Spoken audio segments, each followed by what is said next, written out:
Friends, welcome to Himalaya education scope.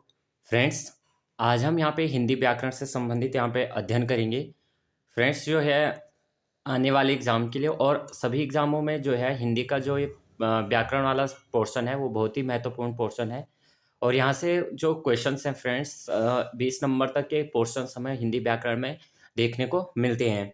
आज हम यहाँ पे करेंगे भाषा से संबंधित यहाँ पे क्वेश्चन करेंगे। भाषा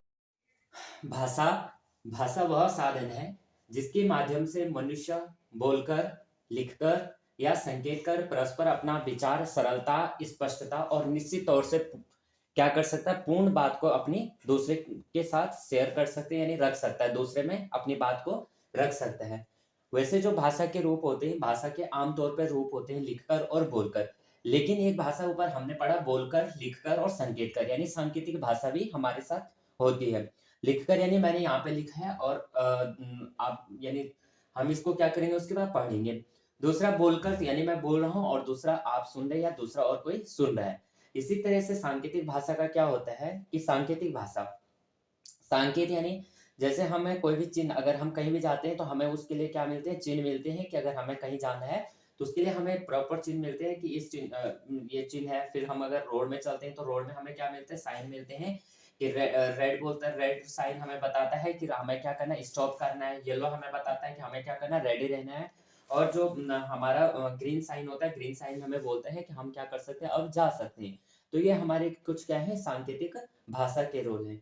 अब इसी तरह से हम भाषा यानी भाषा को हम सिंपल शब्दों में कि भाषा का क्या होता है, सब अपने विचारों का आदान प्रदान करना। अपने विचारों 2796 है और 400 उसमें क्या है, लिपियां हैं।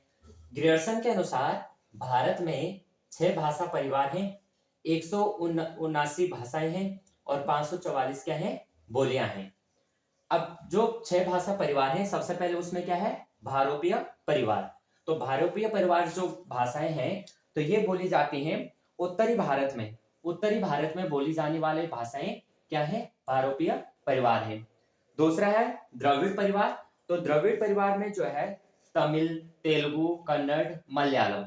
तो इन क्षेत्रों में क्या है, द्रविड़ परिवार भाषाएं, द्रविड़ परिवार की जो भाषा है तमिल, तेलुगु और मलयालम। तो इस तरह से हम क्या कर सकते हैं, भाषाओं को देख सकते हैं। और जो भाषा है यानी भाषा को क्या है कि जो कोई भी भाषा का जो क्षेत्र है, यानी भाषा का क्षेत्र क्या होता है, बड़ा क्षेत्र होता है। और जैसे क्या होते हैं, और भाषा जो होती है, भाषा में जो होती है अनेक तरह की क्या होती हैं, बोलियां होती हैं। अलग अलग तरह के अलग अलग जगह के लोग क्या होते हैं, अगर एक समुदाय में आएंगे तो वो क्या बनाएंगे, भाषा बनाएंगे। लेकिन अलग अलग जगह में क्या होता है, हर कोई अपने अपने क्षेत्र में क्या बोलता है, एक बोली बोलता है।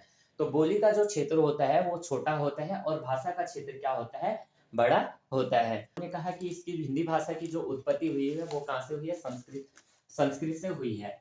लेकिन जो हिंदी भाषा की उत्पत्ति हुई है वो अपभ्रंश से हुई। अपभ्रंश की उत्पत्ति प्राकृत से और प्राकृत की उत्पत्ति हुई है संस्कृत से। और जो संस्कृत भाषा थी वो आदिम आर्यों की एक भाषा थी। वर्तमान में जो हिंदी है, वर्तमान में हिंदी है अर्धवार्ती और शोरसेनी अपभ्रंश से निकली हुई है। वर्तमान में जो हिंदी भाषा का क्षेत्र है, हिंदी भाषा का क्षेत्र है बिहारी भाषा, पूर्वी हिंदी और पश्चिमी हिंदी। दक्षिण के जो मुसलमान जो हिंदी बोलते हैं वो है दक्षिणी हिंदी। और जो बिहारी भाषा है, बिहारी भाषा के जो एक मैथिली के प्रसिद्ध कवि विद्यापति ठाकुर और भोजपुरी के बहुत बड़े प्रचारक भिखारी ठाकुर हुए थे। बिहारी भाषा के अंतर्गत जो बंगला भाषा है वो सबसे अधिक आती है, यानी बिहारी भाषा के अंतर्गत सबसे ज्यादा जो भाषा आती है वो आती है बंगला भाषा। उसके बाद अवधी, बघेली और छत्तीसगढ़ी, ये सभी और अवधी, बघेली, छत्तीसगढ़ी ये भाषाएं आती हैं पूर्वी हिंदी के अंतर्गत। और जो मोहम्मद जायसी से अपनी इन्होंने प्रसिद्ध भाषाएं जो रचनाएं लिखी हैं वो लिखी है पूर्वी हिंदी, यानी कि जो लिखी भाषा उनकी भाषा है वो भाषाएं अवधी, बघेली और छत्तीसगढ़ी भाषा में ही इन्होंने अपनी प्रसिद्ध रचनाएं लिखी है मोहम्मद जैसी जी ने। पश्चिमी हिंदी की जो भाषाएं हैं ये क्या है, इनकी जो है पूर्वी हिंदी की संबंधित से और भीतरी शाखा से क्या रखते हैं, तो ये राजस्थानी, गुजराती और पंजाबी इस तरह की भाषाएं होती है। और इनका जो संबंध है कन्नौजी ब्रज भाषा से, ये भाषाएं जो है कुछ मिलती जुलती हैं, पश्चिमी हिंदी भाषाएं।